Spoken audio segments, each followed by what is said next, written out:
All right, hello. Going to be making a video here on. First of all, I am no expert by any means, but someone had asked me to make a video on this, so I decided I would. So it's just steel bending. I am going to use for an example, which I believe a good starting point, or grade 2 8-inch bolts, quarter-inch bolts. Now the bolts are a little more challenging because they spring back a little bit, but I do believe the 8-inch grade 2 quarter-inch bolts are they're fairly easy. I don't want to say easy. The proper term would be maybe, I guess, user-friendly. I guess, I don't know. But one of the main things you first want to get used to are the flexibility or the positioning that you're going to be in. So if you have a bolt or just something like this, just grab it by the ends here. You don't have to do it tightly, but you want to bring it up into your neck here, like this. So this is the best starting position, at least in my opinion. I feel like I'm the strongest here. And then as you start, you I brace a foot forward, whichever foot you choose, and then arch back just a bit and bring your elbows back and high. And then as you come down to bend, you're coming down. You're almost crunching down, like with your abs, and then you're bringing your elbows in. So you can kind of see the motion here. I'm keeping my hands on the bolt, but I'm kind of releasing them so that I can bring my elbows in. I'm not bending it at all. This is just a work on technique. So foot forward, elbows high, arch back, and then flex down. So it's just like that. You're just crushing your elbows in. So your arm stays pretty stationary, like your arm stays flexed like this. In that position, you're just crushing your elbows in, and you can crunch down as you do it as well. So as you see, my hands are loose on the bolt, but I believe this is a good way to work on the technique. I do find that after 8 inches, it gets pretty hard on the shoulders, to like the wider you go. I think 8 inches is a good starting point. I think, like I said, any longer than that, you are going to have more leverage for the bend, but it's going to be more of like a flexibility in your shoulders issue. So I do believe that's a good length to start with. You could also use a round bar from like Home Depot. You could use thinner bar than the quarter-inch. But I find it may be too easy. So quarter-inch is about a good starting point. You'll just, if you can't bend the quarter-inch with single wrap, you can always add another wrap that gives you more leverage, and then you can just work your way down as you get stronger in the wrap. So I find that the quarter-inch is probably a good starting point. I think I did start with less, but I don't think it offered much of a challenge, really. So I do believe the quarter-inch is probably a good starting point. So the main thing, like I said, is you may have to use double wrap, maybe even triple wraps at the start. Just bring the wraps down as you get stronger. So that's the technique. That's the overhand technique. We're just going to go over the overhand technique today. I can do another video on the underhand technique if you are interested in that. If you are, just leave in the comments below and I can do that. And I may just do that anyways. But okay, so now we'll get into the wrap. Now the bolts, let me go over this. I got these bolts off Amazon, a whole box of these bolts. They are on sale right now. The 8-inch, quarter-inch, grade 2 bolts for $31 on Amazon. 91 bolts. I did not count them, so hopefully they did. When I bought a box of nails, they did short me the nails. They probably didn't expect anybody to ever count them. But I think they shorted me about 10 nails. There was only like 110 in there instead of 120. But it does appear like there are 91 bolts in there. There's quite a bit. So, but like I said, I didn't count them. So, but a rather good price for $31. And then the wraps, these are not the wraps that I'm covering, but I do have the wraps that I am covering the price-wise. From Hobby Lobby. They are just a suede leather, and you're gonna need 2 of them, so it's $5 a piece. So about 10 bucks there just for single wraps. If you buy more, you're gonna need more. This leather I did buy in one big chunk, and I just cut it myself. So the dimensions of this are about 9 inches by 6 inches. It did start out, I think it was less than that when I first cut it, but with use it kind of stretches out and stuff. But about 9 inches by 6 inches, you should be fine. Or you can just buy it in at Hobby Lobby. It comes in just a one. I don't know the dimensions of it, but I think I had to cut it in half. I think it's the lengthwise is fine. I think it's the widthwise, so I had to cut it in half. But I don't 100% remember. But you're gonna look to spend about $10 for one set of wraps, unless you buy this one sheet. But I can't remember the price off my head what it is. If I find that, I will put it in the video. So we'll go over the wrapping here. So me personally, I like to measure off about 1.5 inches, and then just very tightly. You can also clamp it to a table or something. That's how I did start off doing it, but I've gotten to where I just do it this way. But so you just keep it very tight into the bolt, and you just loop around and just wrap it as tight as possible. This will make your fingers a little sore in the beginning, but with time it won't be so bad. So just wrap it as tight as you possibly can. Just roll it around. If you're doing it with like a table and a clamp, it will get much tighter. But like I said, for me, I don't really do it that way anymore. Just a personal preference. And then if you would like, this does help free up your hands for wrapping. Just take a rubber band, just put it around. So as you can see, just a rubber band. And then the same thing on the other end, about 1.5 inches.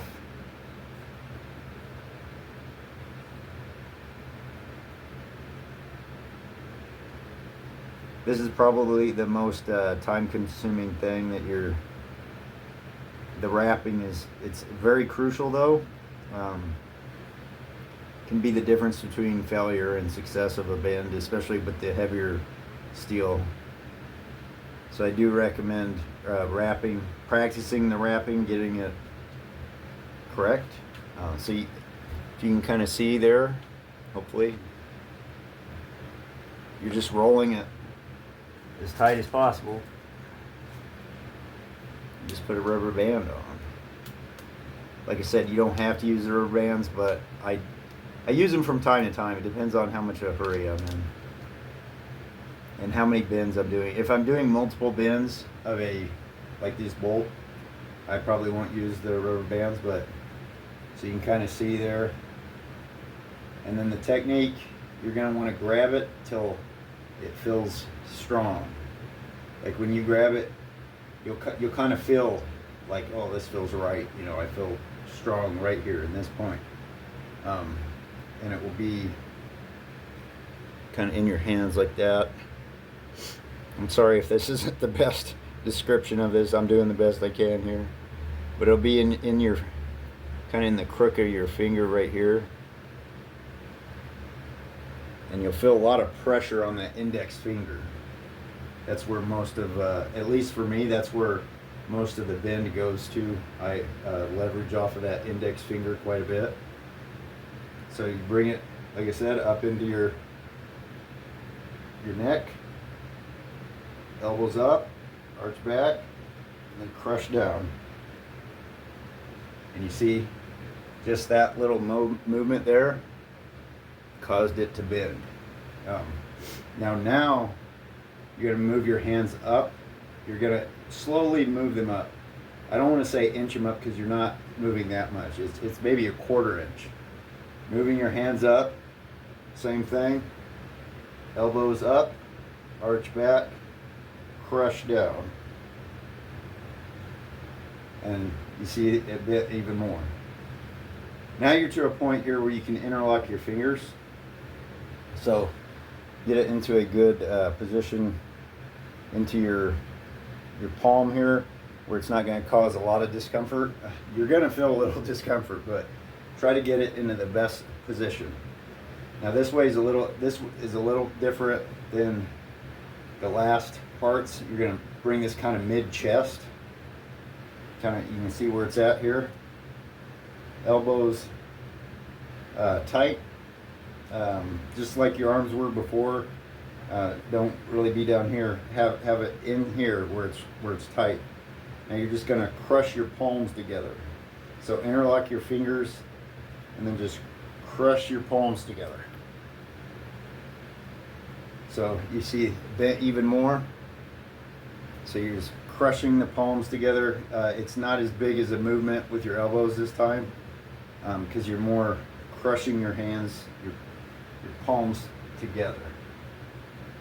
Now you're going to finish it off, and you'll kind of want to find, you may have to flip it around to kind of get a good positioning, but you'll kind of feel when it feels right, I guess. That's the best way I can describe it. For me anyways, I always kind of feel, oh, this spot feels good, this spot feels strong. So now you're going to get it like you're using one of those hand grippers, and you're just going to use your other hand and squeeze. Just squeeze it in, and then you finished it off. So the goal on an overhand bend is to, I'll show you here.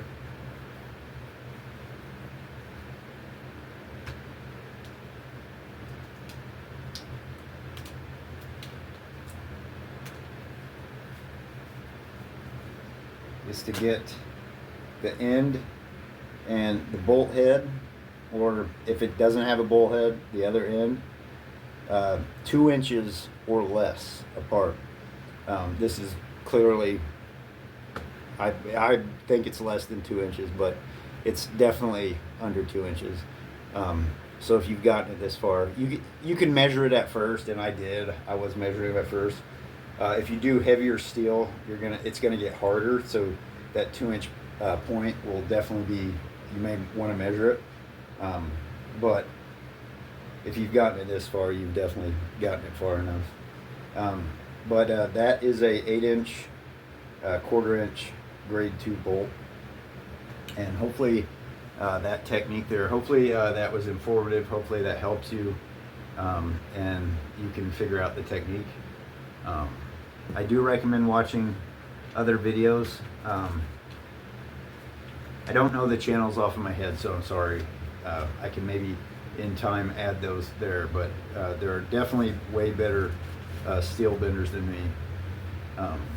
So hopefully this just helps you with the initial aspect of it and gets you interested in it, and kind of gets you to research it for yourself. That is where I learned most of the things I came into finding the information. Just found it myself, looked quite a bit. So if I can do these videos and kind of help you along the way, speed the process up a little bit, then that's a good thing, I suppose. But so I think I've covered, so a 1/4 inch 4-foot bar from Home Depot is around $7. So what I typically do is I would go buy the 4-foot bar and then just cut it down. Just measure off, like I said, a good length to start with is around 8 inches, and then just I would go down by 1/2 inch marks each time. I mean, you could also go down less than that, but I find that 1/2 inch is pretty safe. Unless, so like with that bolt there, I think I could definitely take 1 inch off, be fine. You just kind of have to base it off yourself. Taking off 1 inch does make a lot of difference. So that's why I recommend maybe 1/2 inch to start out with, just to kind of gauge where you're at least when you first start it. As you get better at it, you probably cut more off and be fine. But I do recommend cutting off about half an inch at first. So yeah, like I said, start with about 8 inches. And if you have to add wraps, add wraps. I can kind of show you. It's pretty easy to add the wraps, but I'll show you. Let me go grab a bolt real quick. Okay, so if you're double wrapping, you're going to use 2 rubber bands per side. So it's basically just like the single wrap. You'll do 1 wrap at a time. Like I said before, make sure it's super snug. You may have to, starting out, this may take you a minute. It did take me a minute. I had to keep undoing it, redoing it. But definitely you want a good wrap, so don't skimp on the wrap. So yeah, so we got 1 wrap on. Now we'll do the second one. So you see I got a rubber band on there to hold it in place so it's not losing its tightness. Now we're adding another wrap. Now me personally, I don't do much double wrap stuff anymore. Maybe I will in time, but I just find that I kind of want to toughen my hands a little more, so I'm using less wraps, I guess. Not saying that the double wraps is tough on your hands, but it's just a personal preference of mine. I feel like it works my hands more having less wrap, so it's just a personal preference. But as you can see there, that's just double wrap. So you're going to use 4 total rubber bands instead of 2. And then, like I said, if you're having trouble with the double wrap, which I think if you're decently strong, if you have the technique down, you should be able to handle a 1/4 inch grade 2 8 inch bolt with double wrap, no problem. And I think you may be able to use a single wrap, no problem. But it may take just some technique practice, because the 8 inch bolt, grade 2 bolt, is not too tough. It's definitely a doable feat. But yeah, that's the double wrap. If you have to try a triple wrap, you can try the triple wrap, but I think that would be a little bit overkill for this grade. I think the double wrap would be a good challenge, a good beginning challenge. So that's the double wrap. And I think I've covered everything that I would like to cover. Hopefully I didn't forget anything. If I did, I'll just do another video. But that's beginning steel bending, I guess. If you have any questions, comments, or tips, just leave them down below. Thank you for tuning in. We'll see you soon.